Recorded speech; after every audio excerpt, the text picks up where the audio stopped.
Welcome to the Dayton Business Spotlight, your source for what's now, what's new, and what's next in the Dayton business community. And now, here's your host, Phil Herzing. Welcome back to another edition of the Dayton Business Spotlight. We love to bring to your attention some of the most excellent IT companies in the Midwest. And in the world of information technology, you have the hardware side and you have the software side. And I'm joined here by Jeff Van Fleet of LighthouseTechnologies.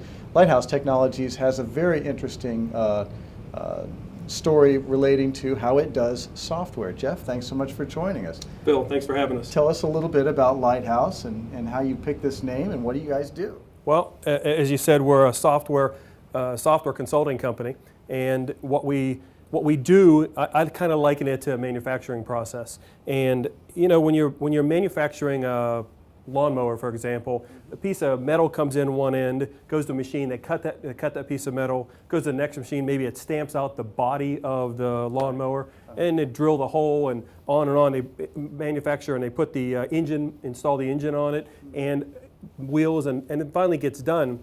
What we do on the software process is when it gets to the point where maybe they stamp the metal there, they might have 100 of them that they stamped. If nobody's checking to make sure they were stamped correctly, when they go to mount that engine on, the engine might not fit, and they wasted, and they got 100 pieces of parts they have to throw away. We call it rework, and it's expensive, and manufacturers have gotten smart about how to do that.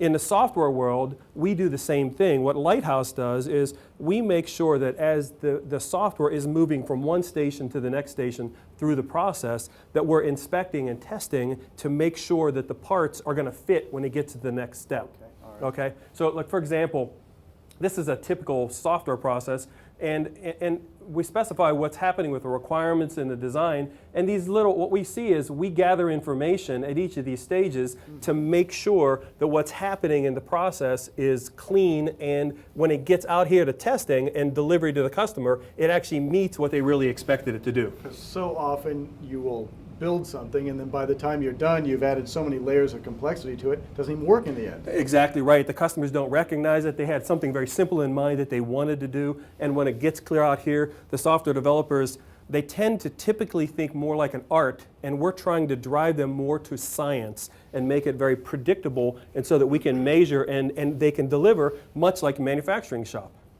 So you asked a question about where we came up with the Lighthouse name.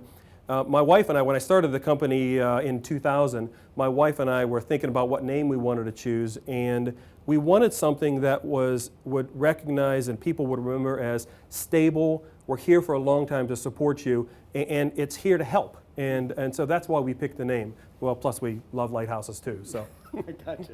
Now, Jeff, I can tell that you are very passionate about the work that you're doing. Drives you. What really drives you in this business? Well, I tell you, a couple of years ago, I read this statistic, and it said that the U.S. economy spends $255 billion a year on software systems.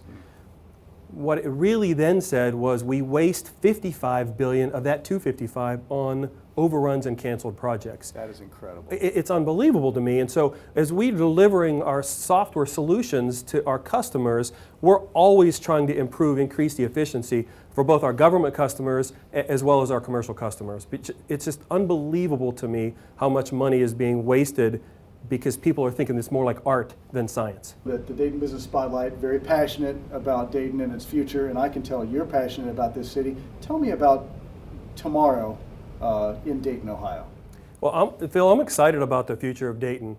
You know, there's been a lot of transition. Dayton was historically a big manufacturing and tool and die town, and we're transitioning to a technology town. I mean, with the buildings that are going up and the focus and the innovation that's happening in the town, the Dayton Coalition is focusing, and we're really, I think, what I'm excited about is we're really helping drive this community forward from a business perspective. I think technology is where we need to be, and I think as you see the companies moving into the region, they're moving in because we have got a lot of technology base here already, and it's growing and expanding.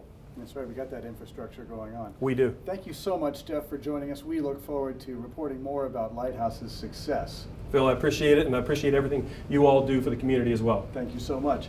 And thank you for joining us for another edition of the Dayton Business Spotlight.